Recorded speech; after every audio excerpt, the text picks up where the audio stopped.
Welcome to another episode of On the Capo Stand podcast. I am your host David, and alongside, as in every week, we got our good friend John. How you doing, John?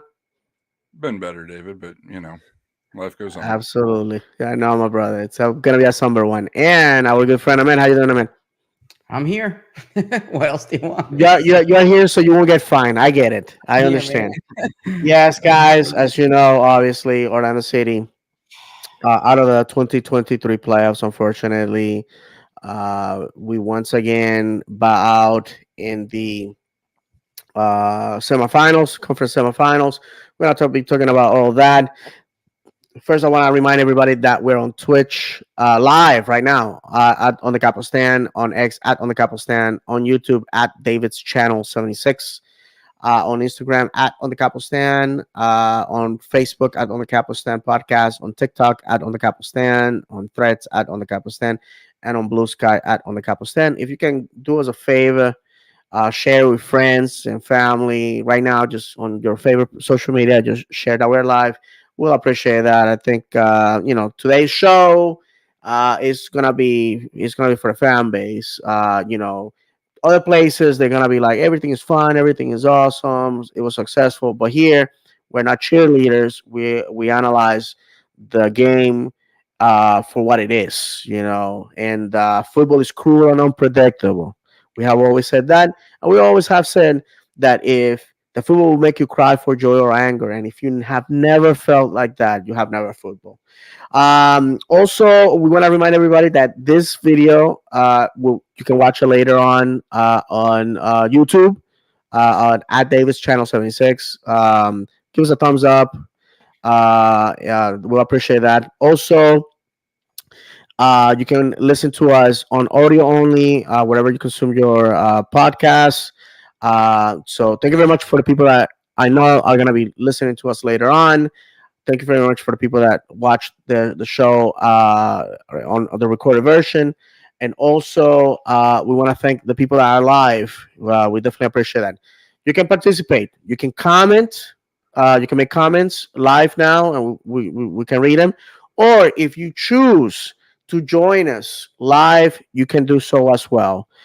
Just message us. I know John monitors the Twitter.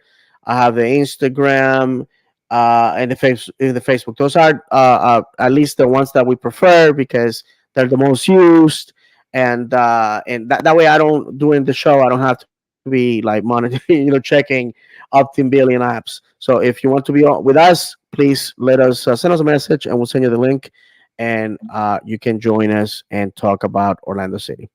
All right, guys. So let's rip the band-aid. Um, we played this past Saturday at home against Columbus Crew, a team that I consider a rival.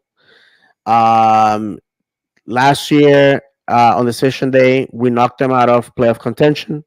We went in, they didn't, and like they say, revenge is best served as a cold dish.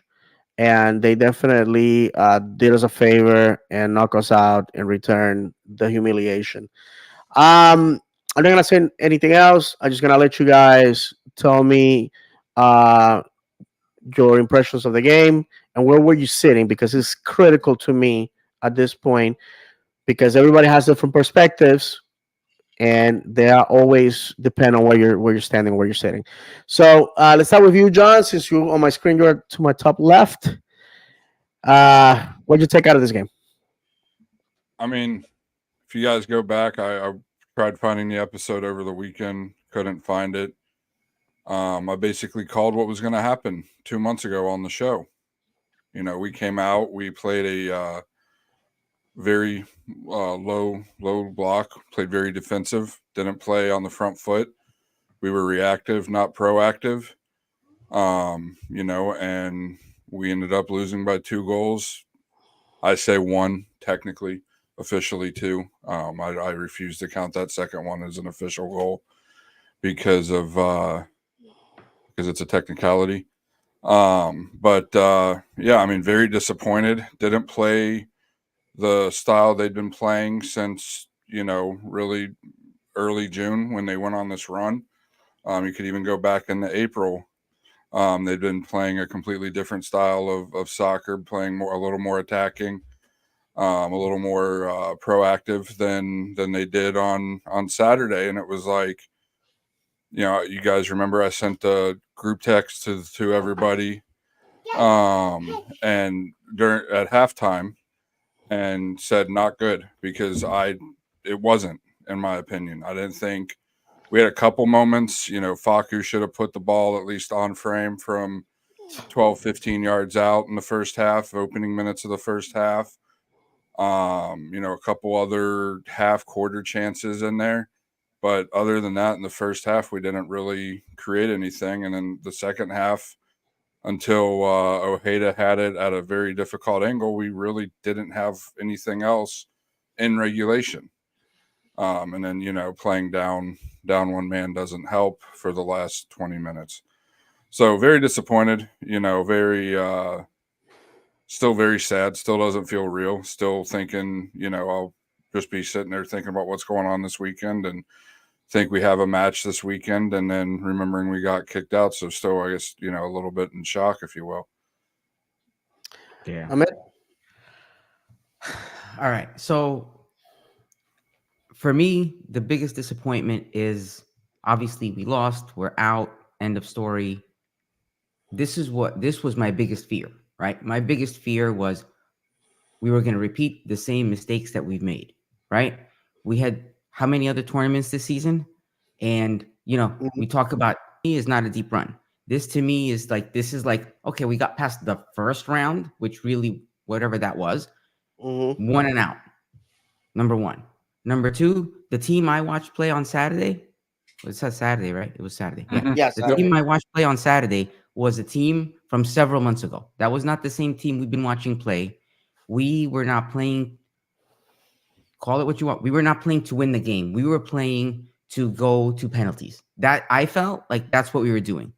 We were like, okay, we're going to take it to extra time to penalties, and we'll hang our hat on the penalties and hope that we continue that streak. That's not the way I want to see us play.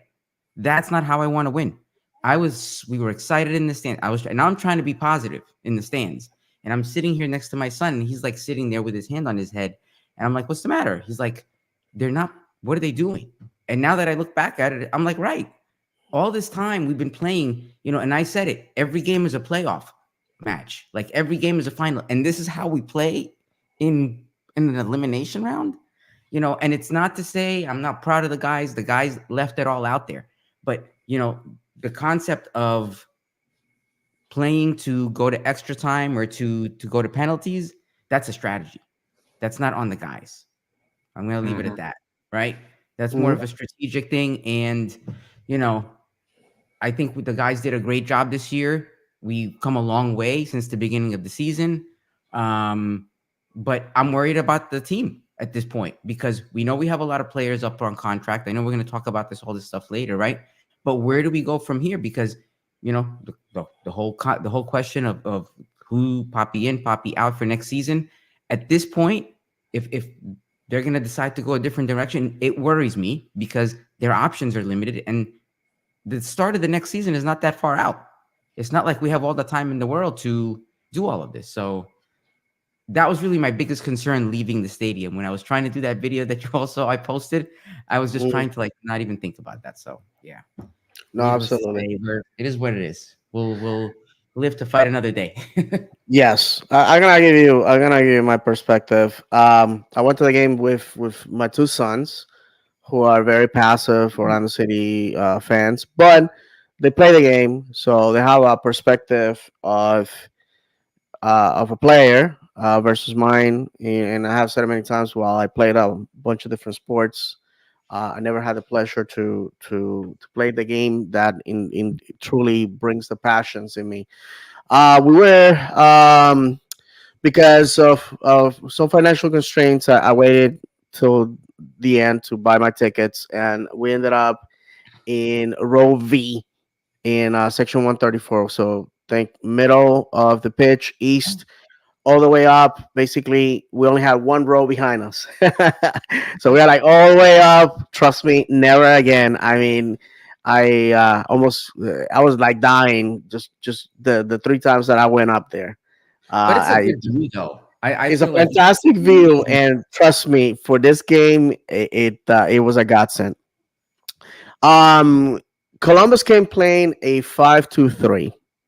That already tells you they were parking the bus, and you can't blame them. Orlando City had their number. They were playing in Orlando, and they just wanted to neutralize our attacking power. Let's be honest. The two goals in the playoffs came from midfielders. Cartagena's goal was, let's just say it, a golazo. That doesn't happen every day. It's in the same quality as Sebas Mendes in Montreal a couple of years back. yes, It just, it's just one of those goals. It's just, even if you try 20 times after that, it just doesn't happen. And the one for Angulo, it was a fortunate deflection. Because I don't want to say luck, because people feel that by saying that you're taking away the talent, but football is an ounce of luck and a pound of talent. We say that all the time, and these are sayings that I have learned from other people over the years, from people that know much football more than myself, and four or five people included. And the players that get paid to score goals were no shows. Torres, Ojeda, Enrique, Duncan, right? Uh, our number 10 had zero goals in the league, let's be honest. And players that are regular contributors like Junior Urso, uh, Antonio Carlos, um, Robin Jensen, who gives us two or three goals a year. Also, the Rodrigo Schlegel, who had magical moments before, not no goals. There wasn't production from your regular guys, your guys that score every now and then, and your guys that give you one goal a year, and that's all it takes. Salas Mendes was here for 3 years, and he scored one goal. The importance of that goal, to me, monumental, because all it takes is for ordinary men to step up to extraordinary circumstances, and you have history. And if you don't believe that, look at how Ojeda missed the goal by this much at the death.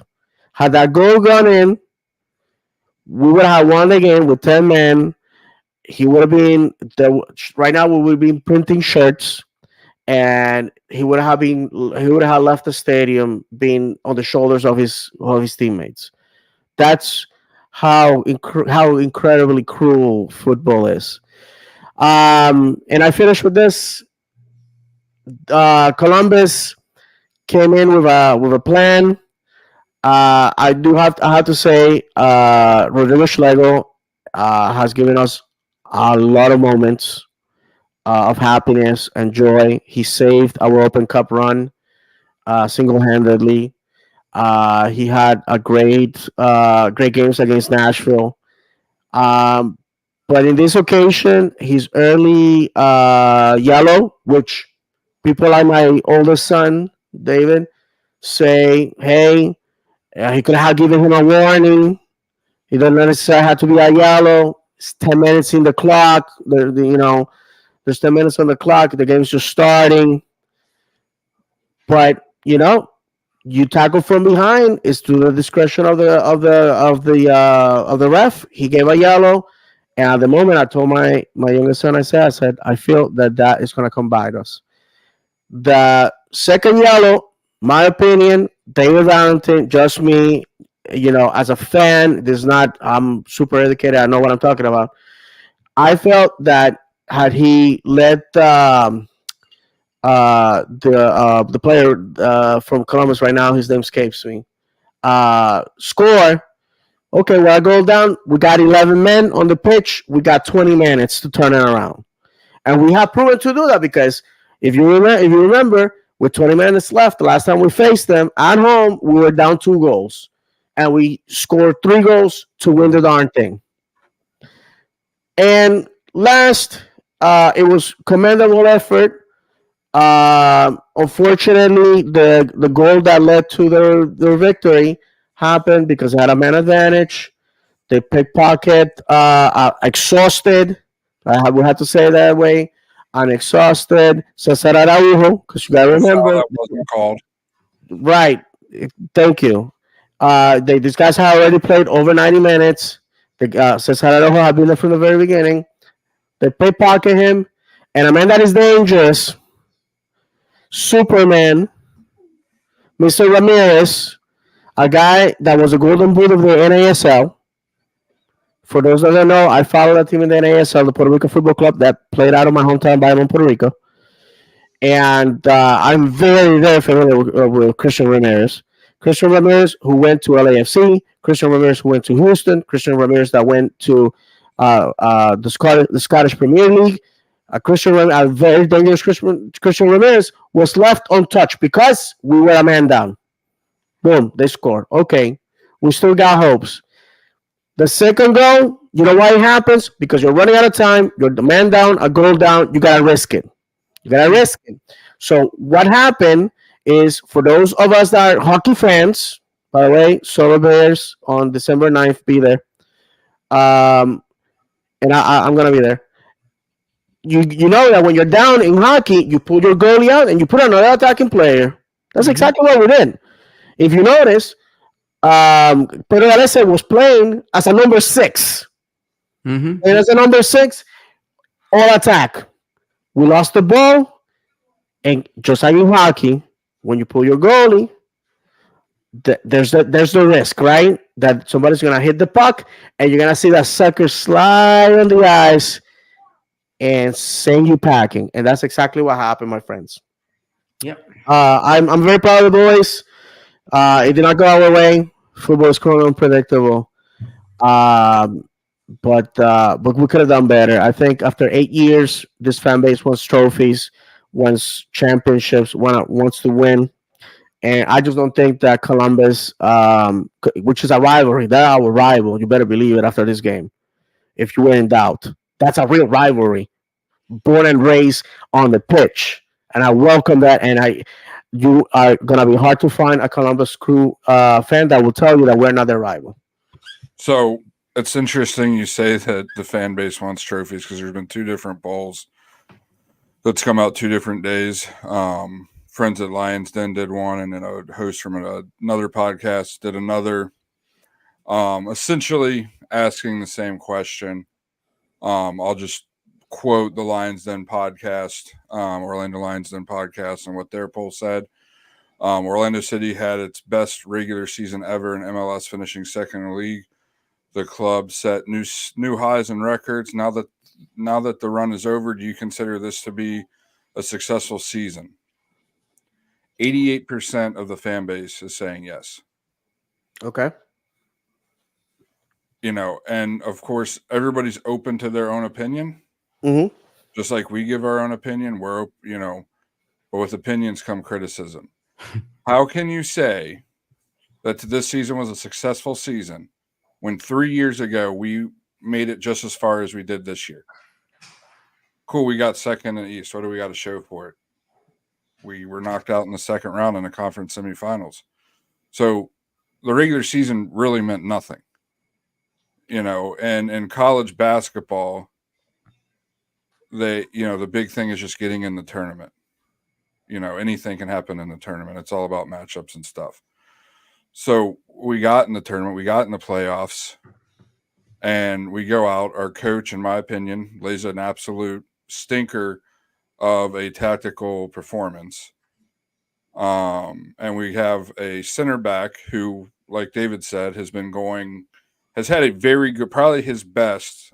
I'm not going to say probably, has had his best run of form over the last 2 months since Antonio Carlos got hurt. 3 months, I guess it's closer to now. But then, everybody's fear with Schlegel is he tends to play a little reckless. We thought he had shaken that bug. He hadn't really played reckless ever that I recall. and gotten burnt, over that run. But then Saturday he goes in. What did you say, David? Like the 10th minute, Yes, it was um, the 10th minute. and challenges from behind. I didn't see a replay, but later on in the game, as hard as he came in and as recklessly as he came in, if he got that guy up above, up in the mid calf to knee area, could have been a red later in the game, straight red, in my opinion. And you can't have a center back doing that. One, okay, he did it. As a coach, you're supposed to adjust. Why we didn't sub him off at Thank you. halftime? Thank A you. lot of Sub people him ask off. that. There was a point, I think it was about the 63rd minute, where we had a throw in on the other side of midfield. Would have been the perfect time to bring Antonio Carlos on, get his feet in the game, get him going get him into the flow of the match. But no, we wait to sub a center back off with a yellow.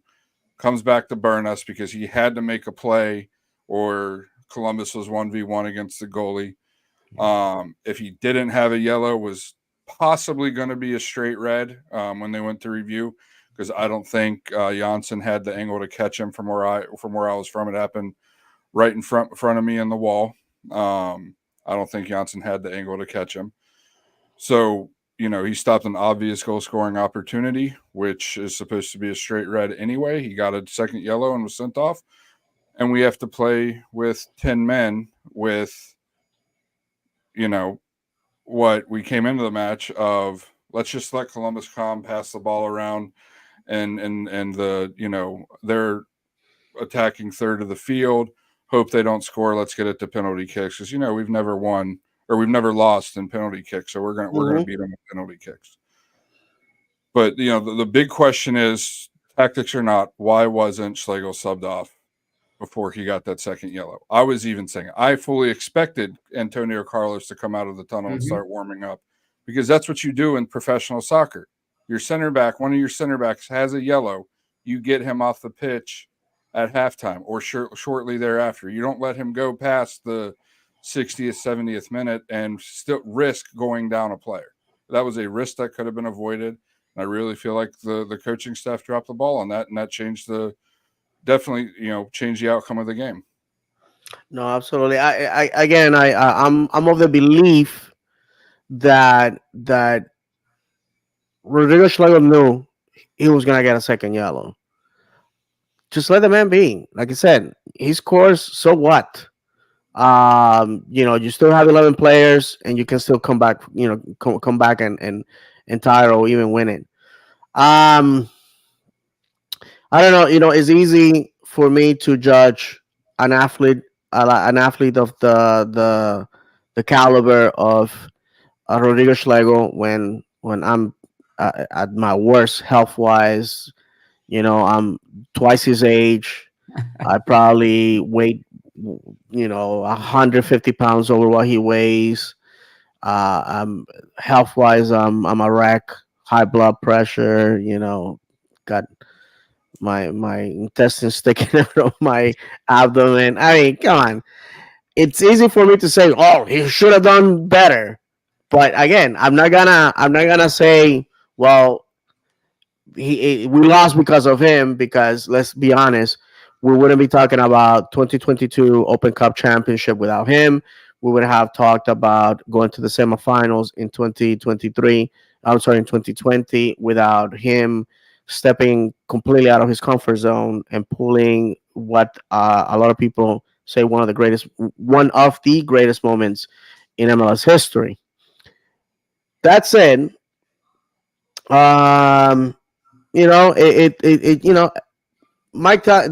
great American poet Mike Tyson said it once. Everybody has a plan until they get punched in the mouth. Everybody does. In a perfect world, we would have gone to PKs and who knows? I remember my son's saying, looking at my youngest son.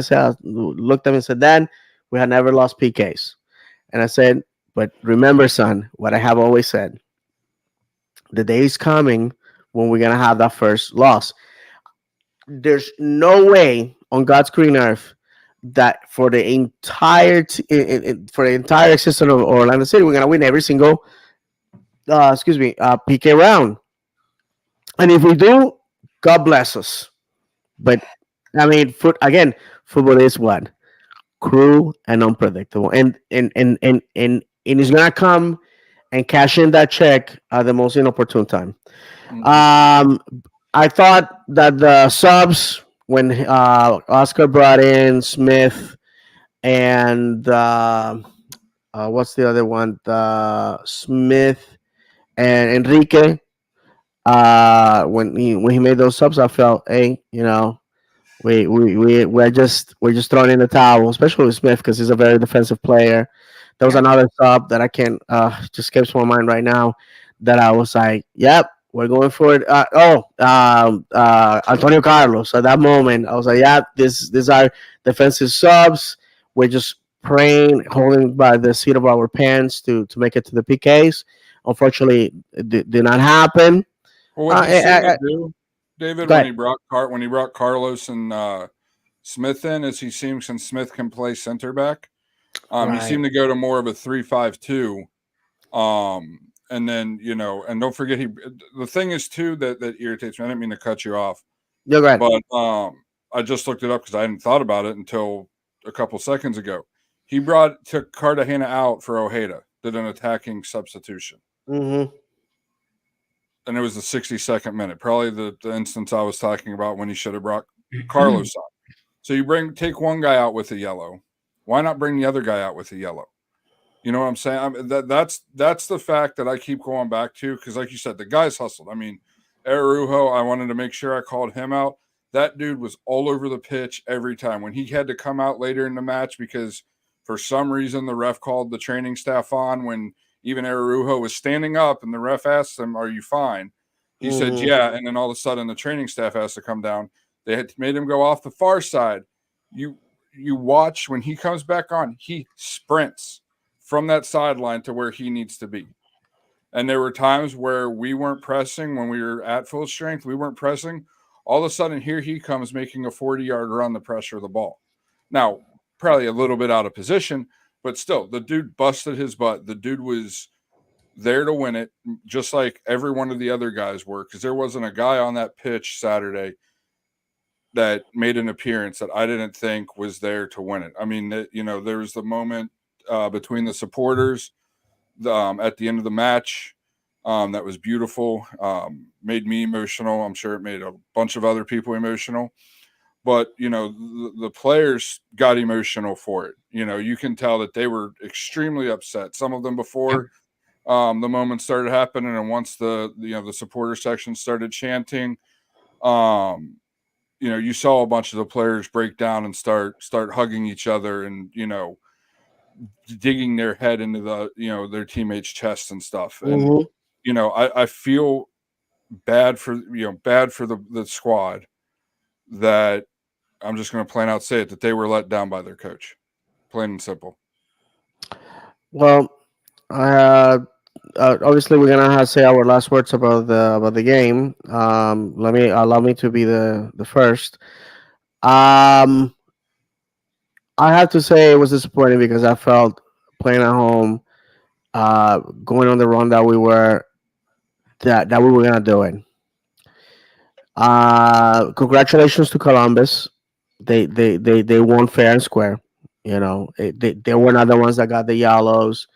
Um, you know, people will complain about the refing. My son David, literally, had we been in our usual seats, probably he would have pitch invaded and fought the ref. He felt that this man had robbed his team from a win. But again, it was a point of discussion. I mean, my son was really angry. I mean, I stopped to talk to the guys from Orlando City Fan TV, and my son was like, I don't even want to talk to this guy.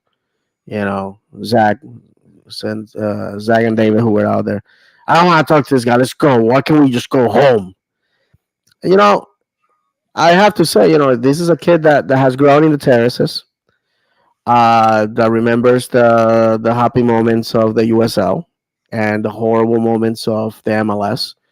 tasted some success, saw his team bankrolled into the playoffs, and then all of a sudden, what? Who is this team? Somebody chloroform our players, Mm-hmm. and these are doppelgangers. You know what I mean? It was devastating, but I have to tell you that our moment will come, and when that moment comes and we lift a trophy, moments like this are not gonna matter. I don't think people are gonna remember the sad moments. I can't wait to get back to Exploria. I already miss it. Next year we're gonna have CONCACAF champions. We're gonna have Leagues Cup. We're gonna have Open Cup. We're gonna have the MLS. So there's a lot of moments, a lot of happiness, a lot of sadness, because that's what a football season is all about. And we wish everybody well. The guys, the teams are still in it. Uh, if I can be honest, I hope Cincinnati makes it. I like going for the underdog. That fan base, just like us, was groomed in USL. Although they didn't have the success that we did in that league, they sat there and took those wooden spoons for 3 years in a row, and they made a managerial change, player change, front office change, and in the last 2 years, they made playoffs. If it wasn't for Pessy and company, they probably would have won Open Cup. They would have probably won the treble. I mean, but again, football is going unpredictable. So with that said, was it a successful season? I would say no, because we didn't lift anything. Finishing second, scoring a bunch of goals, all these club records mean nothing to me if it doesn't come with a trophy. And lastly, um, was it fun? Did I enjoy myself with my friends and family? Did I enjoy doing the show? Did I enjoy following the club that represents my city? Absolutely. Loved it. Loved it. And I can't wait for February 2024. John, if you can give us our last words, then Ahmed, and then we're going to move on to the next topic. Yeah, I mean, Cincinnati's my hometown, and if I hadn't moved down here when I did, probably be just as big of a fan supporter of them as I am Orlando City if I still lived up there. So yeah, I'm definitely pulling for them. Um, yeah, I mean, if this was 2 or 3 years ago, would I say the season was a success? Absolutely. This season, after making the playoffs, we've already made the playoffs what 3 times before this. Yeah, Um, this is our fourth year.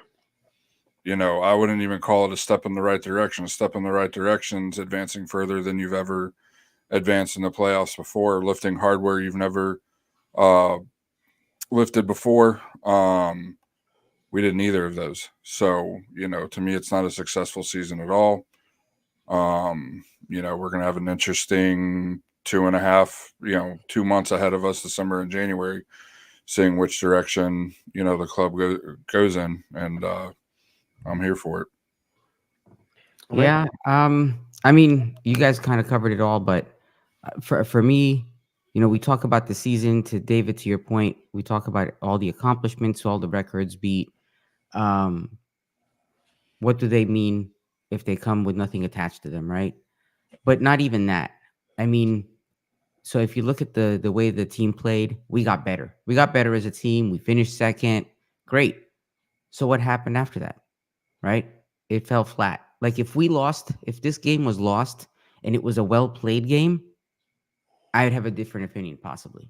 But the fact that we just took, it's like we were heading down that right path and we saw a squirrel and we just followed the squirrel. I don't know what happened. So for me, I agree with you. I agree. It's hard for me to call it a success. I want to call it a success because we've done so much. We've accomplished a lot of things, and there were a lot of good things about the season. But at the end of the day, does it check all the boxes that you want to have it to really be like? Do the guys feel like it was a success? Look at them at the end of the game on Saturday and tell me what they thought. Right?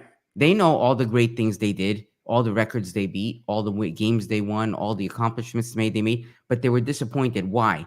Because they for themselves feel like they let us down, which they didn't, by the way, because we knew they put 100 and 200% into it, right? Hmm. But that's not why you do it. You do it to win. It's like if you're you win. You win. That's it. I mean, so No, for sure, for sure. Before we move on, Ahmed, there was some postings. One by Felipe Martins on LinkedIn. If you can go ahead and bring that up on the screen. While Ahmed does that, I want to remind everybody that we are live on Twitch, live on X, live on YouTube at Davis Channel 76. Everything else is at On the Capo Stand, where you can find us on Instagram. You can find us live on Facebook right now, on TikTok, on Threads, and on Blue Sky. So, my friend, if you can do us a favor and read the posting by Felipe, I'll appreciate that. sure. Felipe said, as a professional soccer player, the game is much more than physical activity. It's a display of emotions that reflects my deep passion and dedication. It's like the rhythm of my heart and the essence of life itself. Every moment on the field is a testament to the love and commitment I hold within. From the anticipation of upcoming matches to the quiet confidence that comes with honing my skills, every emotion is an integral part of this world. It's a journey of self discovery akin to a canvas painted with determination, resilience, and joy. In victory, the elation goes beyond mere satisfaction, and in defeat, it offers profound lessons about myself. The strong bonds formed with my teammates are built on shared experiences, mutual respect, and unwavering support. For me, it's more than a sport, it's a way of life. It demonstrates that through unwavering dedication and perseverance, I can unlock my true potential. Every step, every breath, every heartbeat serves as a reminder of what it truly means to be alive. And he did that with a picture of him with what I would have to assume His are his kids. two kids. Yeah. Yeah, absolutely. So I just want to let you know that anybody that's out there saying that, oh, those guys didn't care, or listen, everybody's entitled a bad day on the at the office. Problem is that when you and I have a bad day at the office, two, three, four people find out. When these guys have a bad day at the office, millions point the finger and judge. Uh, I hope that Felipe is with the organization next year. If not as a player, with the academy or as a scout. He has hinted in his LinkedIn account that that's the process that he would like to have. He's been held in high esteem by our organization. Had the pleasure of meeting Felipe this year. Outstanding guy, fierce competitor as an opponent. I always admired him, and the fact that he finally got to play for Orlando to me was a gift.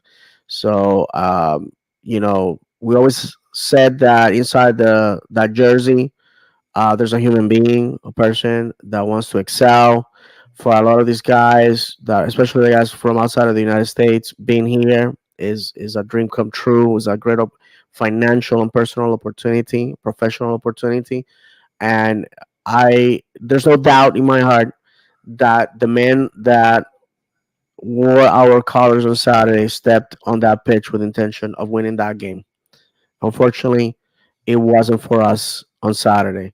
So I want to remind you that there's also a rumor. I mean, if you can bring that up about a player possibly leaving us, a player that has my admiration. Is part of the 100 club, 100 caps for the club, and somebody that nobody can doubt. This man has bled our colors, and if you can read that Yeah, post, absolutely. So this was a Facebook post on one of the discussion groups. It says, sad to see him go. Best of luck to Antonio.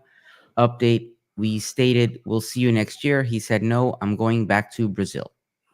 okay. So there we go, and we would like to give the person credit. If you don't mind reading the name of the person that posted it, Hold on. it Scott should. Sella.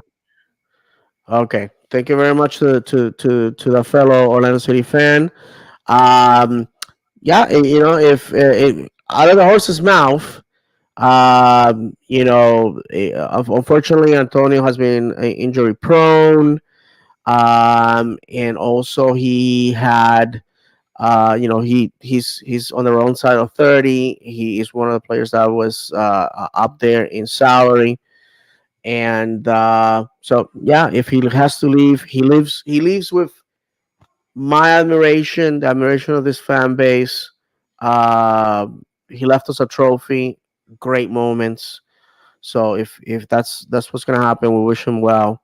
I got Um, one more, David, that Go just ahead, came brother. across the line Go on ahead. Twitter from Area Sports Network. Let me share this real quick so the people watching can see. And that's from our friend Alonso El Inca. So we wanna send, So yeah, it says rumor Nicholas Ludero and Mauricio Pereira could play next season for Nacional. While Pereira has a 1-year contract remaining, sources indicate that Orlando City and Pereira may reach a mutual agreement to part ways. They play together at Nacional and their national team. All right. So there we go. I know for a fact that Pereira wants to return to Uruguay. He wants to raise his children in Uruguay. The reason why he left Russia, smartly, because obviously, we don't have a crystal ball. We don't know what the future has. One of the reasons why he wanted to leave Russia was because his son was about to start school. He wanted to be in an environment that he felt was going to be conductive for his son. Obviously, his son doesn't speak Russian, and here in the United States was going to be better. The idea was to have been here for like 2 years and then leave. Obviously, the club enticed him to stay to extend twice. I think the moment has come. I watched an interview with a Florida-based podcast for Nacional. This was before we played Miami, after we won the Open Cup. And in that interview, he says, "Hey, we're ready to go home. We have been away from home for, over 20 years, and I just want to reap the fruit of my efforts. Not for nothing. He's been getting paid in dollars for a long time. Transferring those funds into Uruguayan pesos is gonna be super advantageous, and obviously, a man of this caliber or his caliber is gonna have a future in football, and he's well connected, not only with Nacional but with other football clubs in the country. So, if it's a time for our captain to leave, he leaves with the admiration and the love and the affection of this fan base. I think Mauricio is a great person on and off the pitch, and yours truly owns the jersey that he had on when he scored, beating uh, Miami at home in 2021. I own that jersey. Wow. It's one of my prized possessions, signed, by the way. Won it at an auction with the Orlando City Foundation. And guess what, buddy? That is my prized possession. Seeing that man nail the scumbags of South Florida brings joy to my heart. So that's it. That's that, I guess.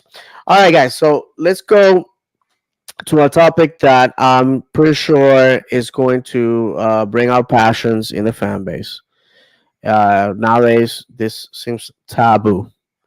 Oscar Pareja. Okay. Um, I watched the podcast Extra Time that the league produces. Find it very informative. Sometimes it's a lot of cheerleading for the league, a lot of brouhaha, corporate tagline, but the guys have their moments. Um, and this is what was said about Oscar Pareja on my notes here. Oscar Pareja has gone to the playoffs 9 times without winning a trophy, which is a record in MLS. Orlando's results are similar to Dallas. If you would have looked at social media for Orlando City tonight versus Dallas social media in 2015, 2016, is basically the same complaints, same arguments, same controversies. The experts think that he has hit his ceiling. This is the best you're ever gonna get. It's a guy that's always gonna bring you to the dance, but you're not gonna leave with a crown, if you will. Um, they felt that he had ineffective DPS, Ojeda, Torres, and Kara. I will have to say Ojeda as a DP couldn't find himself as a starter. That is a great deficiency, in my opinion. Torres, the one complaint about him is he has no right foot whatsoever. Um, and there's been occasions where he finds himself in a scoring position. And he just doesn't take the shot because he's uncomfortable using his right foot. Kara is gone. That I think that's more than obvious. Um, they felt that he plays too defensively and in a low scoring style. In his claim to fame with Orlando in 2020, we made the analysis back final. We reached the conference semifinals just like this year, falling in similar fashion to New England.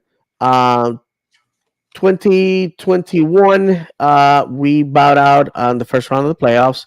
2022, we won Open Cup, and we got out of the playoffs in the first round. In 2023, we reached the quarterfinals of League's Cup and the conference semifinals in the playoffs. Things that they felt that he needs. He needs a number 10 that can score. He needs a consistent number 9.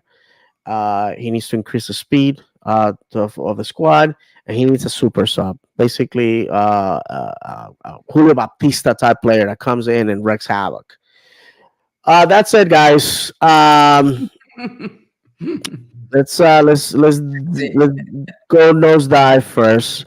I want to go with Ahmed first, John, because I know how passionate you are about the subject, and I think it's a nice segue. We start with Ahmed. Ahmed, if you have to grade, if you were invited to do the evaluation of Oscar Pareja, who is out of contract as of December 31st of this year, how would you grade our 4-year manager? Wow. Honestly, it's I'm scared to say because it's not good. I don't even want to say it.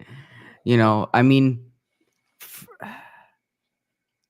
changes are great, and we've made a lot of changes, but they're not consistent.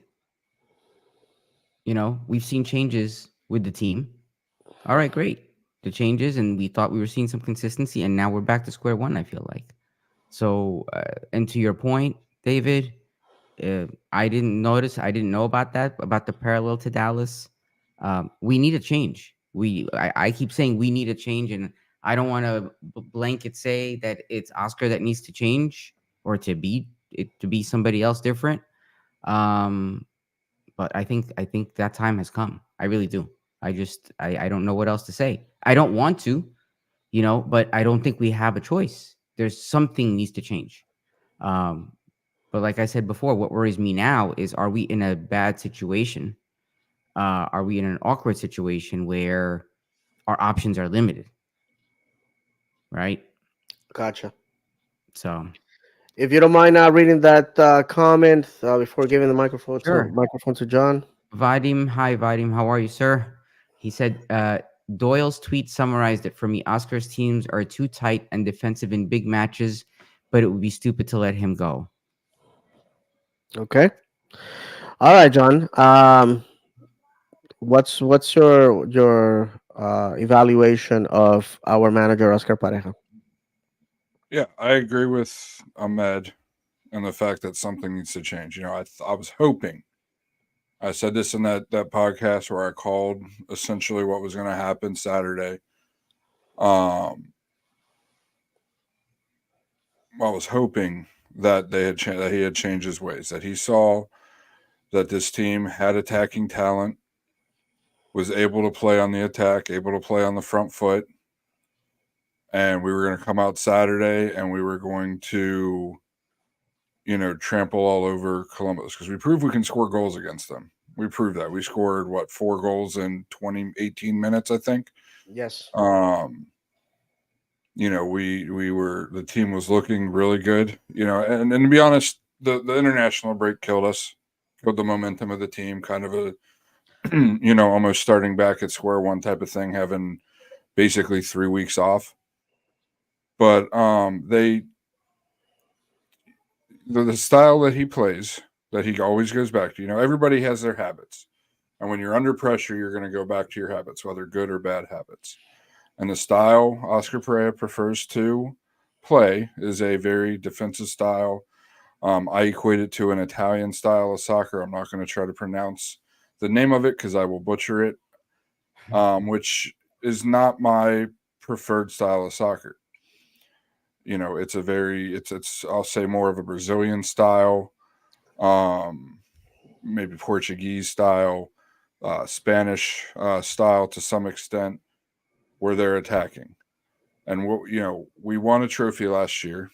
Awesome, elated. I was over the moon. Still, am over the moon that we won that, but we still didn't get that star on our chest.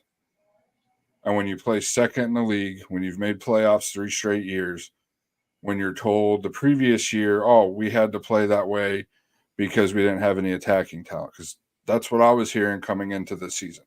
Oh, we didn't have the attacking talent last year, so we're bringing in better attackers. We're bringing in more attackers. And then they start the year and are again playing low block, very defensive, trying to counterattack, playing on the back foot, being very reactive. David and I on the former podcast, this podcast, all due respect to Oscar, still all due respect to him. We had a very good, borderline great regular season, and as far as the club goes, compared to its own standards, a great regular season. But Ahmed hit it earlier where he said that none of it matters if we don't win, and we didn't win. To me, the bare minimum of any club in the MLS period, because of the way the roster situations and salary cap and everything is, the bare minimum should be to make the playoffs, because 66% of the clubs make the playoffs now. And there's just no reason not to make the playoffs. So him making the playoffs wasn't a success. That's the bare minimum.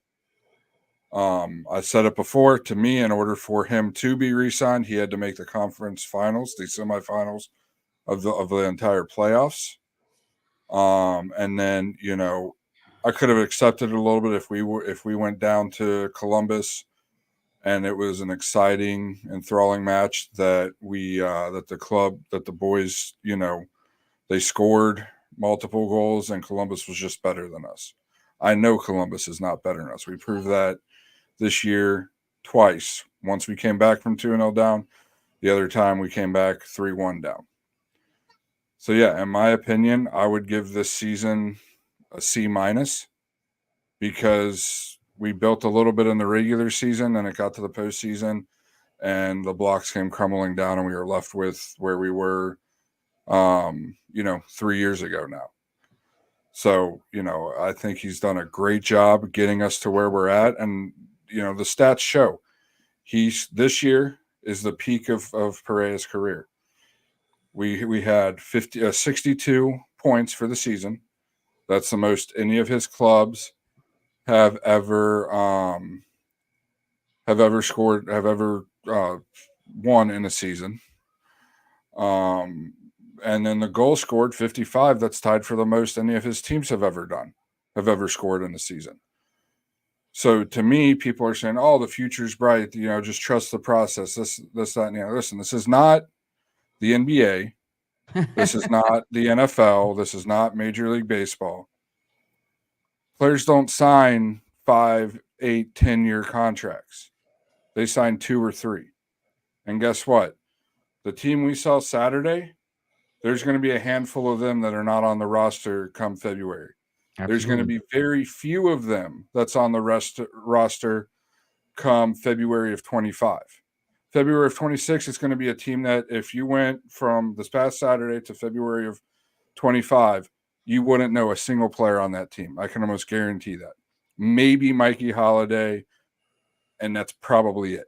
Just because he's a homegrown player But even him signing on for that, being with the club for that long, is Hmm. very unusual in the way soccer is today and the way the league restricts what the club can do. So the process, with that being said, the process, in my opinion, is about 2 to 3 years. He's been here this was his fourth season, Mhm. started in 2020. Give him kind of an excuse for the 2020 season. That, to me, that was an A+ season with what had to be handled, even if it was a full season and they accomplished what they accomplished in that first season. To go from where they were in 19 to 20 was an A+. The next year, give him about an A. Last year, um, give him a B, you know, somewhere in a B, because they did win the club's first trophy. And then this year it was just kind of the same old, same old. And, if they re sign him, I'll still be here for the club. The club is not an individual coach, an individual player. I'll still be here. I'll um, still have my season tickets. Me and my family will still have our season tickets. We'll still be there every match we can make.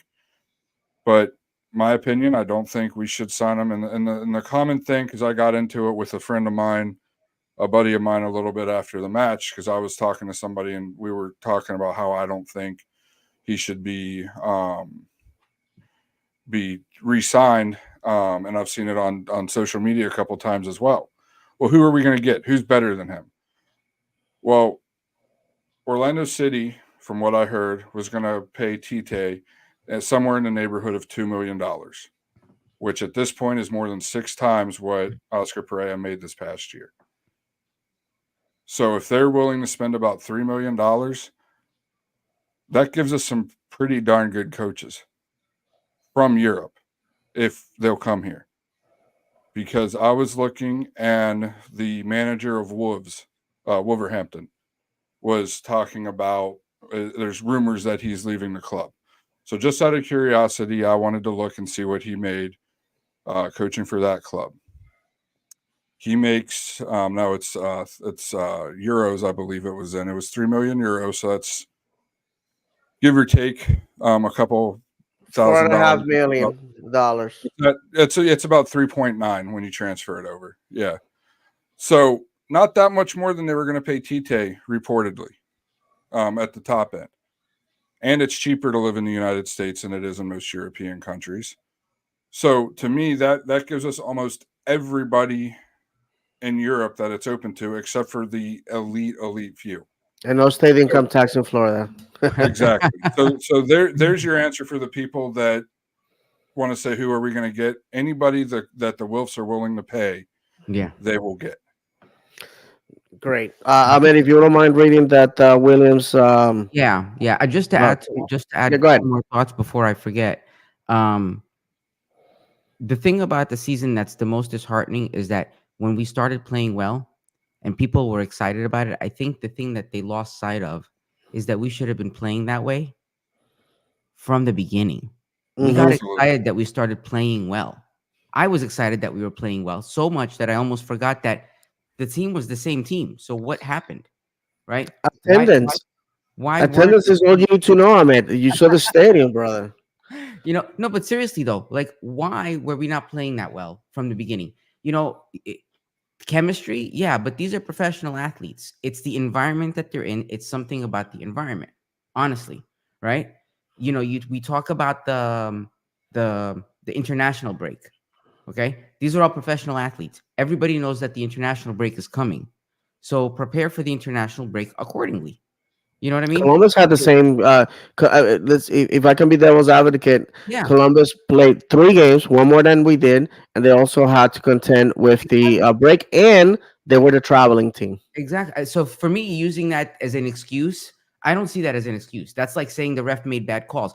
We need to play well enough that none of that matters, right? I Hmm. mean, sorry, just okay. Absolutely. All If you right. don't mind reading Williams, that way I can go ahead and give you guys my opinion. Yeah, William Aguilar said teams around MLS get disposed players, good players, from teams that made finals at the end of the season, and Orlando goes gets Ojeda and DDT. Yeah, I think Ojeda underperformed obviously because he has the DP tag. DDT was a pleasant surprise. Let's be honest, Iceland, as good as their football has been as of late, it's a country of 250,000 people. There's more people that live in Kissimmee than in the whole country of Iceland. Facts. Facts upon facts. And I Um, think that was one thing Pereira that Poppy did good. That was nobody saw coming was moving DDT to the right back. Because in my opinion, right. somebody that's a natural midfielder, natural winger, he has stepped into that right back position. Does he make mistakes sometimes? Yes. But he made a play on Saturday, probably saved a goal where he ran Yeah, I know. 75% of Yeah, the field, made a slide tackle, perfect slide tackling stop, Yes. and the boys were able to clear. It was absolutely a right. thing of beauty. And he took a hold, took his chance at getting minutes by learning to play right back, grabbed it and ran with it. So hats off to Poppy for that. That was a genius move to put him there and Right. help He, change he the he season. came in and he made that position his own. Um, I have to tell. I have to say this, and I have to preface my comment by saying I have, we have said this before. We have a ton of respect for Oscar, the individual, the person. I have met Oscar twice, talked to him, a man of faith, a family man, somebody that has played the sport, has coached for many years, and a commensurate professional, somebody that, to quote him, he says, praise starts with the players, blame starts with me. Um, Now, I have to say that in football, you can stay with a manager and the results will, you know, will go the same way, obviously, because people are people. And, we have seen clubs like New York City who has gone through a carousel of managers. The manager that won them the MLS Cup in 2021 was only there for a year. I showed up. Here's the trophy. See you guys later. And there's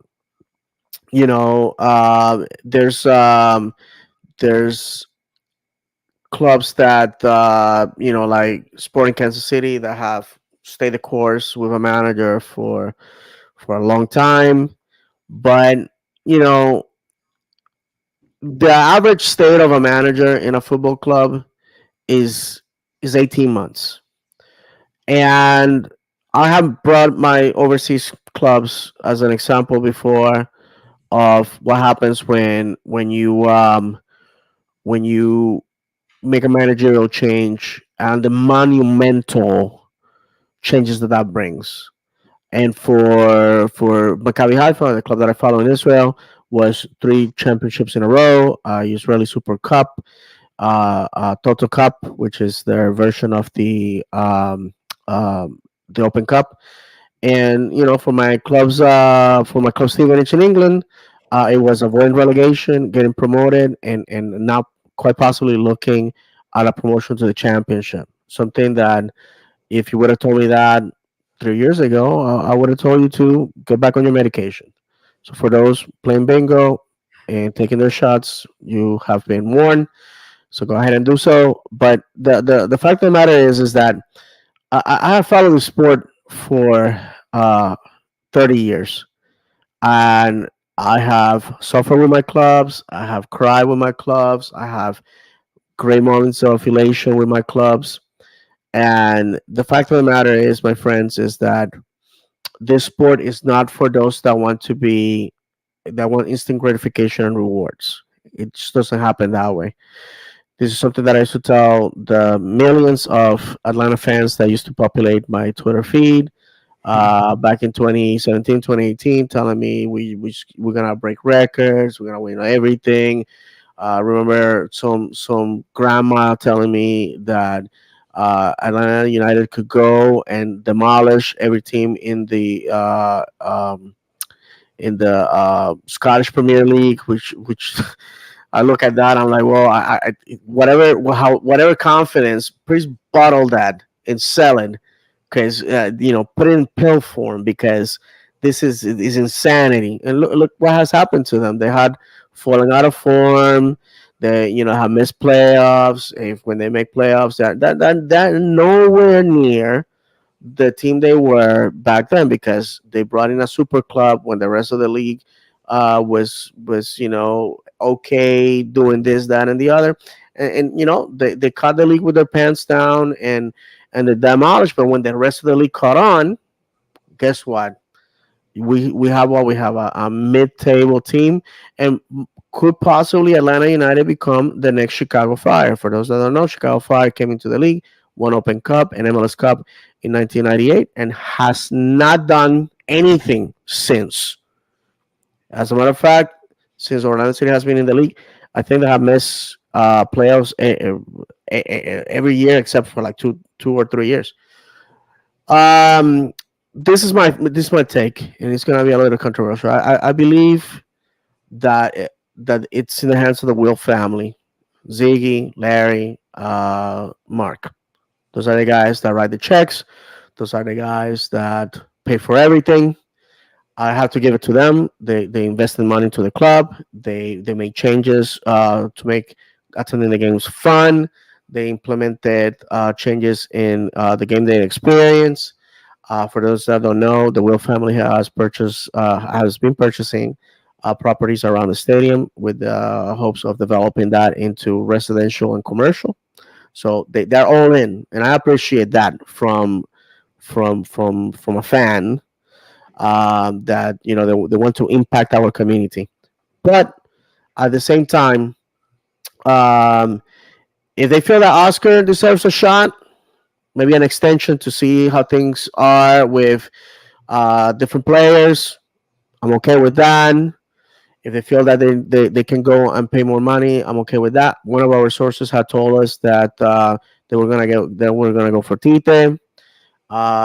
Evidently, I don't think that's gonna happen. I went back to the source and said, "Hey, what do you think happened?" And they were like, "Well, Oscar was doing good. They decided to roll the dice with him. Tite grew impatient. Then he moved on because it's not like teams are hiring managers in every corner. You gotta go. Tite was kind of like, I'm not somebody's backup plan. I'm just gonna go and go where I'm wanted. Orlando City can definitely bring a coach. A lot of people always say, well, if it's not Oscar, who? Could be anybody. Could be anybody. Could be anybody. Okay? I gotta tell you the truth. Every manager that all my clubs had, I didn't know who they were before they got there. I didn't know who Steve Evans was before coming to Stevenage. And Steve Evans saved that club, transform it. If you are an English fan, and I know that there's a lot of people that watch us from the UK, a lot of people that are Orlando City fans that live in the UK or are from that area, follow clubs that not necessarily are powerhouses in the EPL. You guys know what I'm talking about. You know that getting relegated is destructive. Getting out of the National League, the fifth tier of English football, is almost impossible. And getting relegated would probably kill Stevenage as a club. That did not happen. Maccabi Haifa, the Israeli premier is ruthless. In Israel, the way they do it is if you finish top six, you go to a playoff format to have the champion. The bottom teams, they have a relegation playoff battle. Mm-hmm. So you could probably miss the championship playoffs by a point and find yourself out of the league. Just that it's that simple. That's really ruthless for the people that are like, well, you should do it like Europe. Israel is a UEFA country, and they do it. They do it that way. And again, if your North is the EPL, I got news for you. There's a lot of flavors of football in the world. And I finish with this. My commitment, because we got some comments, I want to get to them. My commitment, my admiration, my loyalty is to the institution of Orlando City Soccer Club. It's to the colors, it's to the badge, it's to the fans, to the city we live in. That's who I want. Players and managers come and go. The supporter remains. And I honestly don't give two craps who is our manager next year. Could be Adolf Hitler for I know. Resurrect the guy. I don't know. Could be whoever. Whoever. I don't care. If they win, I will be there to support them. And I know that sounds super harsh. And for those that don't know, I'm Jewish, so Well, it sounds maybe incredibly harsh. And you ask, we could have his son because some people say he moved to Argentina. So yeah, if who we got an knows? Who knows? Argentinian manager, you never know. You never know. So listen. I know it sounds, and I apologize if I offended somebody by saying that. It's stupid. But the fact of the matter is, I believe that our supporters to the club, and like I said, players come and go, and Oscar's a fantastic individual. Have nothing negative to say, but at the end of the day, doesn't matter what John says, doesn't matter what Ahmed says, doesn't matter what I say, doesn't matter what you think. It's what the guys that have Wilf after their first name and sign big ticket items in this club. Those are the guys are gonna say what's gonna happen. So with that said, whatever decision that your family says, I'm gonna support it 100%. I'm gonna support it 100%. I'm gonna be on my seat come February of 2024 to support our Lions, just like I have done since 2011. And I think as of right now, we're gonna leave it at that. We have some comments. If one of you guys will do us a favor Yeah, to I read got out what our friends are saying. it. Julio Nunez says, I don't understand the hate towards Ojeda. The guy's a very talented number 10. Offensive players like him need a system willing to use a 10 and play forward more often. Pareja, thank you, but we need a change. On that Okay, thank note, you, Julio. I heard that my son just walked by and told me that today is Ojeda's birthday. So if by Yes, chance it is. Yes, you are yes. watching, happy birthday. Happy birthday! If you manage to have the disgrace of watching three guys that can't even are not worthy of carrying your gym bag, congratulations, Pincho. Um, Julio also goes on to say Ojeda is a victim of the system. Agreed. okay, that's cool. Yep. That's perfectly understandable. I'm sorry, I can't argue that. Go ahead. William Aguilar said, I said it in one of our podcasts. DDT is a natural right back, and it was so obvious, or perhaps Poppy watched the podcast right when I said it. Remember, DDT used to play right wing and suck big time. You know what's Okay, funny? yeah, It almost reminds me of when he switched him. Remember when he put Benji in a striker position at one point? yes, Was it last season? It was almost yeah, the same thing because that was the position he was meant for. So yeah. No, absolutely, absolutely. all right. And then we have William Aguilar says Ojeda would shine better as a striker, but not in our team. Not with Poppy either. I'd rather have anybody else since we already have Maguire and Enrique up there. Jacqueline would have been better. And then, That's a great question. We completely forgot about Jacqueline. yeah, yes, a lot of B team talent there. Yeah, yeah. Serge Nash says, minute I saw OC playing first half into the wall, I knew we were done. Poppy forgot how we won the last game against Columbus and who scored 2 goals. Yeah, sadly, and this is interesting that we have a lot of talent in OCB. This past international window, Wilfredo Rivera had a brace. Some impressive goals, by the way. They were, I mean, they were playing against, I believe it was Antigua and Barbuda.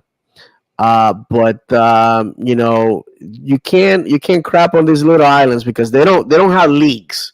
They play with their English, Scottish, and Welsh diasporas. Just so you know, the little islands they bring guys that are in League Two, League One, National League in England, and I argue that teams in League Two and League One can come here and wreck MLS. I'm just gonna throw it out there, and that's the competition that he has. Moises Tablanta, I'm really high on that guy. Um, and also, Jacqueline, deserves to have his say. I'm gonna be quite honest. As much as I like Ramiro Enrique and his passion, aside from the game against Columbus, he has not done anything that Jacqueline, who was the MVP of MLS Next Pro League and the Golden Boot winner of MLS Pro, could again, I'm not there. Maybe Oscar knows something that I don't, But I I think, think Jack Lynn was for this past match anyway. Was out listed as out. oh, he was listed out. Okay, so he was hurt then. Okay. Okay, okay, fair enough, fair enough. Just saying. Well, I think we have another comment, and then we can go ahead and go into our final topic, so we can round up the show. All right. William Aguilar says, funny enough, this is the first time I missed Kara playing for us. You need a player like him when you're relying on corners and centers to score on emergency time. And Antonio Carlos is a Antonio Carlos and Rodrigo Schlegel are specialists on corners, and well, they were not there. They were not there So, to. Go ahead, Frank, brother. it's interesting that William said that because I said that. I've been saying that too. I don't know if I've actually said it on the podcast, but yeah, you look at Ojeda, you look at the way he moves around the pitch. He moves around the pitch more like a mobile striker than a winger. Even not necessarily like an inverted winger either, like Faku likes to be. And Yeah, I agree with what I think both of them said, where he's a victim of the system. Just like Kara, I firmly believe Kara was a victim of the system. Especially last year, he was a victim of the system. This year, he had extenuating circumstances with the earthquakes in Turkey and all of that. That he had relatives yeah. that His wife that were being involved in that. pregnant. Yeah, but that just proves kind of our point about a change needing to be made. Mm-hmm. Right now we have one designated player slot open out of the three, and there's rumors that the league will be taking a vote in their end of season meetings, their end of season owner meetings, to institute a fourth designated player spot. So that means we could potentially have two designated players we're going after. And I wanted to see what your guys' opinion is on this. If it does extend to four, obviously everybody says we need a number 10, an attacking midfielder. So that's one designated player spot there. Would Hmm. you use that fourth one on a star center back, since it seems like Antonio Carlos is gone? If you saw what happened Saturday after the match, it almost seemed like Robin Janssen was saying goodbye, Mm-hmm. with the way he just Hmm. kind of stood there staring at the wall. He even broke down as much of a, I'll say, manly man, if you will. He seems to be. He broke down and cried, and there's nothing unmanly about crying. Showing your emotions is a part of being a human. Yeah, Um, absolutely. and having the confidence to share your emotions is manlier than not. Um, but was very emotional after the match. Almost seemed like he was saying goodbye. So, would you use, if that fourth one comes across? Would you use that fourth one on a star center back? Absolutely. Same with Whatever's gonna bring trophies here. I That's think what you're right. matters. You really have to because we have so much talent there now, and they're long term on the team veterans. You need to have somebody there that's going to be a staple. Just because of what you said, I think we can't not. Absolutely. So on that note, our last topic of the day is Luis and Ricardo, Luis Musi and Ricardo Moreira. We have a post that a lot of people have taken, not only fans, but on the MLS podcast circuit, people take it as a goodbye, as a goodbye post. If you, Ahmed, if you do us the favor, Yeah, it's bring it up up. on the screen and go ahead and read it. Yeah, so Ricardo Moreira posted this. He said, "Success is the result of decisions. Decisions are the result of experience, and experience is often the result of good and bad decisions. That is to say that to become more successful, we have to learn from the good and the bad, and don't let pain nor pleasure be in control." And then in a follow up post, he said, "Learn and overcome. That's the only way I know. Thanks for this special 5 years, this club. I feel truly blessed and thankful for what we've built with the support of so many and a lot of people you don't. Proud, not satisfied, is what defines me. Vamos, Orlando." Purple Heart. If Well, that's real not a quick. goodbye post, I don't know what screams goodbye post. Yeah, yeah. Real quick, on this subject, I'm not gonna hide that I had the pleasure of having several conversations with Ricardo in the past. He has always been a fan of the podcasters. He has been just one of us. And if this is a goodbye, thank you, Ricardo. If you get to listen to this, thank you very much for being a friend, for being a mentor as well. I think Ricardo has a fantastic grasp of what managing a successful football club is. One is that the football club has to be profitable. The ownership has to be making money. A team that is not, you can win all the trophies in the world, and if you're in debt, you're a failure. Of course, in MLS, the league owns all the teams, it's their franchises, and that system prevents teams from going under. But overseas, we have seen it. We have seen big clubs that get in debt. They get relegated. They have to sell all their talent, and sometimes they disappear. It's just how it is. And one of the things that I remember Ricardo telling me was, just because you have the money doesn't mean that you have to spend it. A successful club is one in which you get high return on minimal investment. For those that are into statistics and the business side of the club, I suggest that you follow Orlando City on LinkedIn. I have learned a lot from the staffers that post very intelligent business related aspects of the industry. The movie Moneyball, while it's a baseball movie, it talks about what it is making sound signings, getting the best out of the talent that you have. And one of the things that I learned from the movie, which is a real thing, is the return on investment per wins. How much money does it cost to get a win? And if you look at the teams who spend the most and who spend the least, interestingly, the out of the teams that spend the least, you find a bunch of teams that make playoffs, a lot of teams that lift the trophies, other teams that are still in contention in the playoffs. And when you go to the top, the teams that spend the most amount of money, teams that did not make playoffs, teams that did not do anything, teams that again, the Miami's the outlier because, and I'm on record, I felt that the league just gifted them that trophy.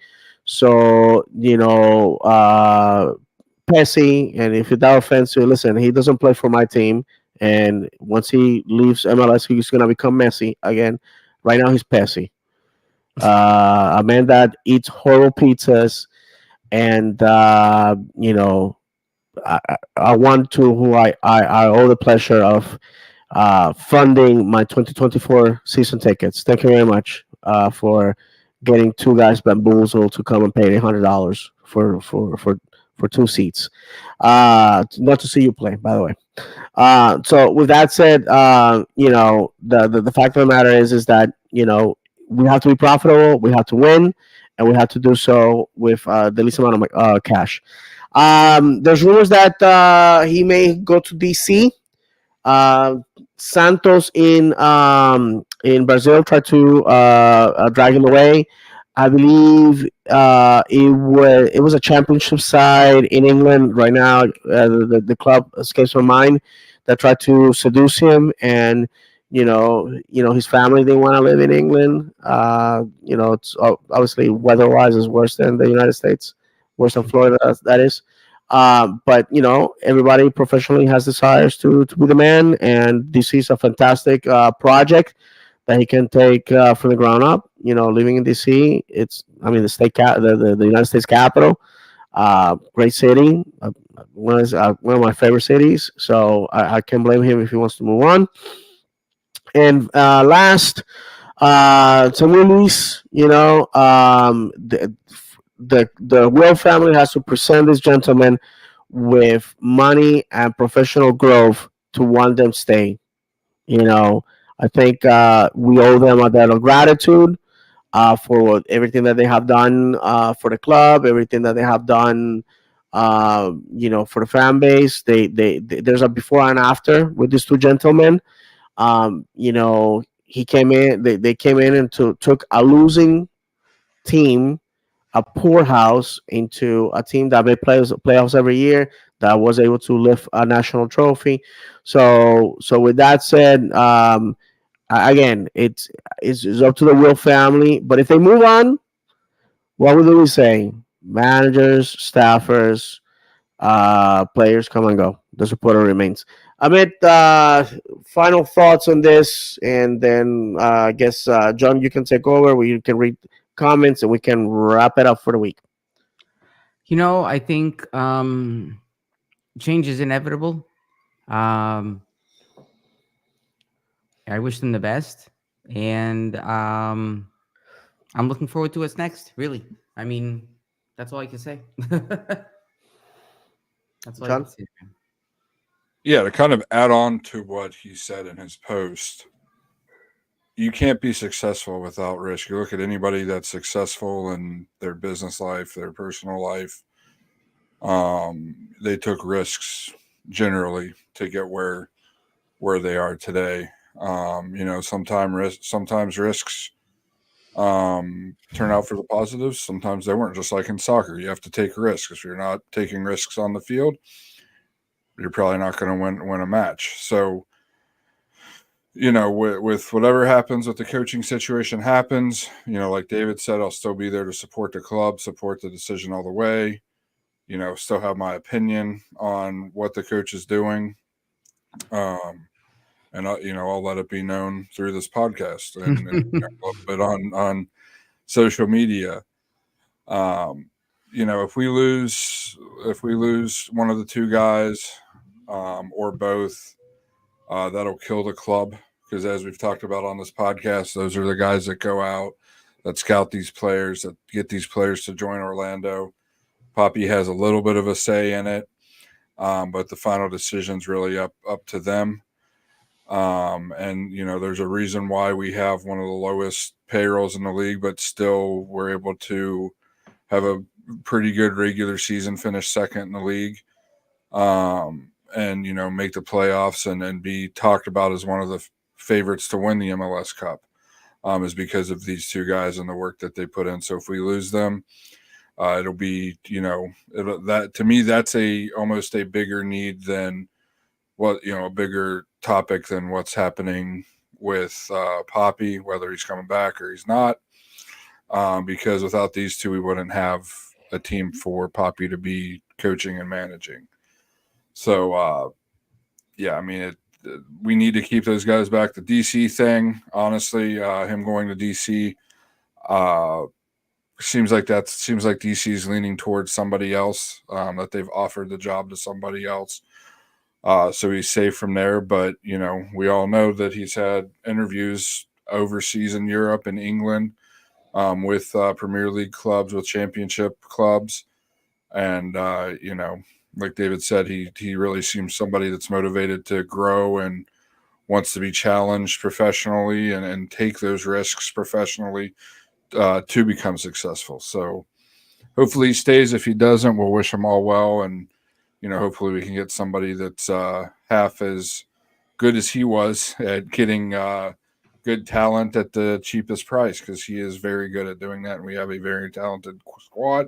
Mm-hmm. Matt Doyle, I just saw on Twitter, posted about how deep and talented we are, because it was like players to build around. And he's like, I could name about 12 guys on their squad that they could build around. So all that, all those are really good things. I am very positive going into next season. I think we can challenge for the Champions Cup. I think we can challenge for the league again, no matter who our coach is. We do have the squad there. We'll see who options we pick up, who we are able to sign back on the squad, and what moves are made with the DP position, or slot or slots. But I feel like this team is, the sky's the limit with this team next year, and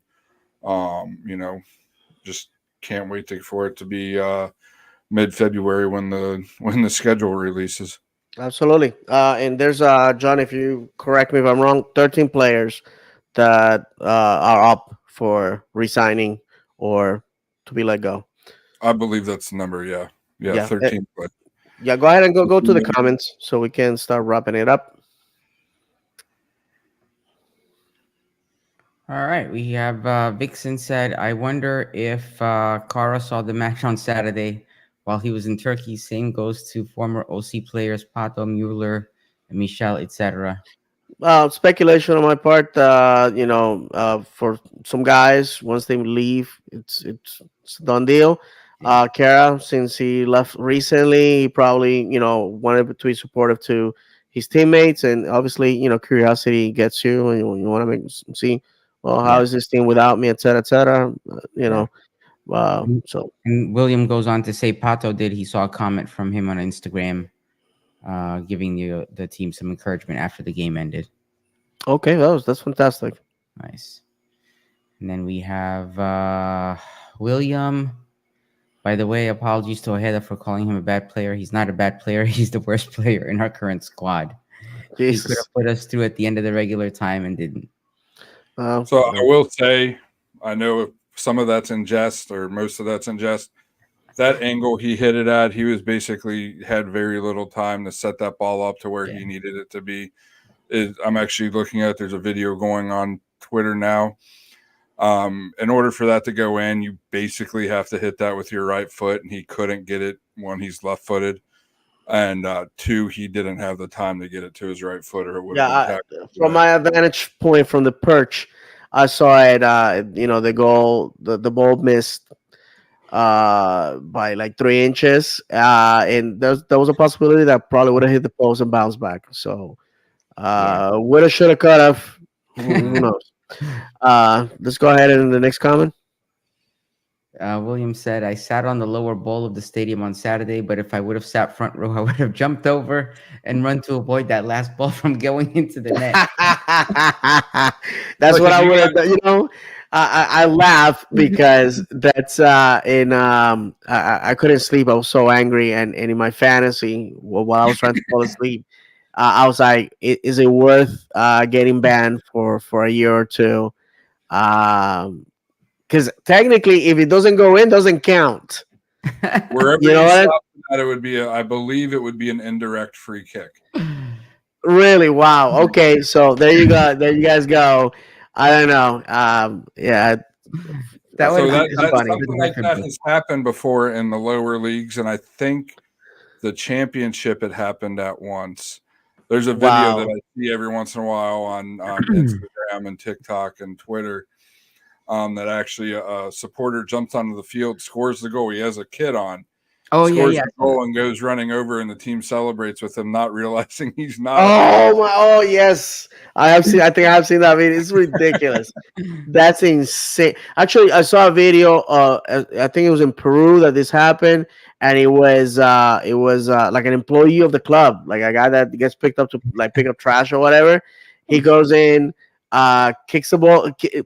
The player, the opposing team, they beat the goalkeeper, and he like saves it twice, and then starts running, and the other team realizes because he had a team jersey but had jeans, and they just like follow him and like beat him up. It was very funny. I think we have one last comment. Yep. Yes, yes. Colin OCS, he says, not totally sold on Morera and Muzi. We haven't really signed a stellar DP the whole time they've been here. We need an MLS MVP candidate if we want him, if we want more trophies. Yeah, yeah, no, that the System. fantastic comment. Because again, we had success with these people, but let's be honest, the bar is very low compared to who they replace. Nicky Budalik, in my opinion, a complete terrorist that almost destroyed our club from its foundations. I wouldn't be surprised if he wire explosives to the foundation of the club and he's somewhere in Orlando with a detonator, you know, um, clicking on it. But he's so incompetent. He was so incompetent here. He probably forgot to put batteries on it. And um, again, guys, I'm just sad. Yeah. Okay, they have to end this way. I haven't been this disappointed since I went to court to finalize my divorce. I gotta be honest with you. It's when you think you got a good thing going and turns out that's not the case. Is upsetting. So, guys, we are going to have a show wrapping up the season. Doing a review. We're gonna do it probably after MLS Cup. That way, the season is all said and done. Hopefully by then we have an idea what's going to happen with some of the players and managers and stuff like that. In the off season, we definitely, if it's worthy of having a show, we will do so. Also, I plan to bring back our good friends Taylor Williams from Orlando City, UK, who not this past weekend, the weekend before that, went to a Stevenage game and managed to send me some video. And of course, Stevenage is on a run. So we can talk about that, and you guys can take several shots as we do so. And obviously, our friend Dan from the English line to get the perspective of our good friends from across the pond. And so that's what we have left. Uh, Before we go, I want to say thank you very much to everybody that supported the show this past season. So much to talk about. Probably we're gonna go in depth on the recap show. But from the bottom of my heart, thank you very much. We're not the show with the biggest audience. Hopefully, 2024 is going to be different. We're going to make some changes in the show to make it more fluid because I feel that we sound and look like everybody else. We wanna continue being different. And so thank you very much for everybody that watches us live every week, and for everybody that supports us. So final words, Ahmed, before we say goodbye. Well, you know what? The season ended not the way we want to. I think we have a lot to be proud of the guys, and I'm looking forward to greater and better things. I'll leave it at that until I wrap. Amen. John. Yeah, man. I mean, this was the funnest season I've had as an Orlando City supporter, and I've been here basically from the beginning. Obviously, much bigger of a fan of supporter than I was at the beginning. But heartbreaking way for the season to end. I really thought this was our year to lift the MLS Cup, to get that star above the badge, and unfortunately, it wasn't. And like I said, I feel like next year we could come out swinging, shock the world, bring in the right players, get the right coach, or Poppy, gets the right game plan going. Um, we could shock the world, go undefeated in league play. I mean, that wouldn't surprise me next year. This team is so talented and their roster so deep. We're literally just one or two players away from absolutely being destroyers of this league. And it's not, a couple players that are, closer to a wheelchair than they are a crib, like they have, like our neighbors down south have. It's young players. This team started kind of a revolution in the MLS by getting the young South American players. And it's time for us to come through and win the cup next year and win the Champions League next year. No, absolutely. Guys, remember that the next time we lift a trophy, none of this is gonna matter. I want to, if this is it where you get off, and you're just not interested in what we have left in this year. Thank you very much. We'll definitely we'll catch up with you next year. If that's the case, allow me to be the first one to wish you a happy Hanukkah, which is December 7th. Merry Christmas, happy New Year 2024.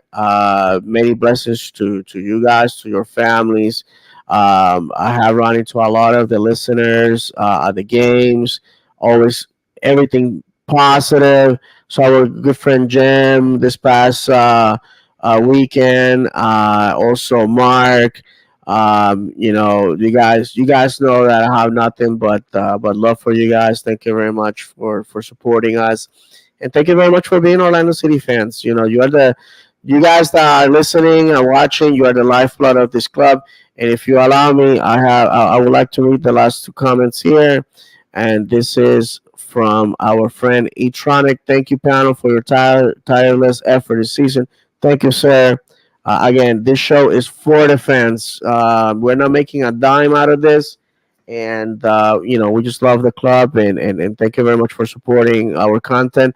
William Aguilar, my last comment. Thank you guys for being here and being my emotional support all throughout the season. It is an honor to share opinions with someone and I go to bed with pain in our chest. Thank you, William, and also thank you for coming on the show several times this year and always there will be there to comment.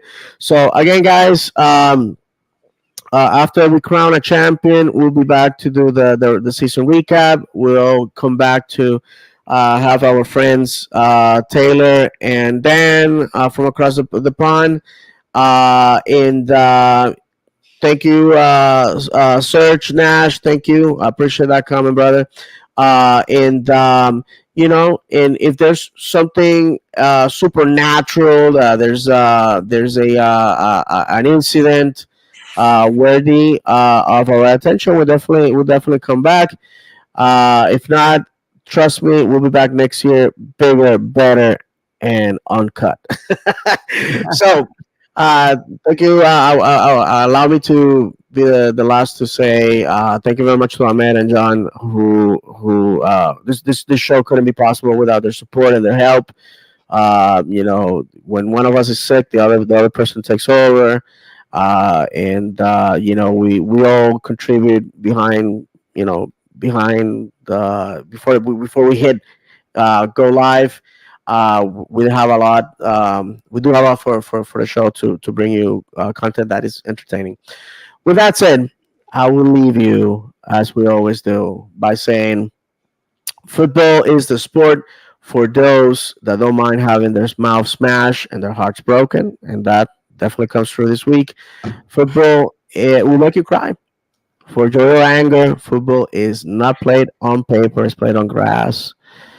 Um, if football has never made you cry, have you ever football? Ask yourself that question. From Ahmed, John, myself, may God bless you. And as always, vamos Orlando. See you guys.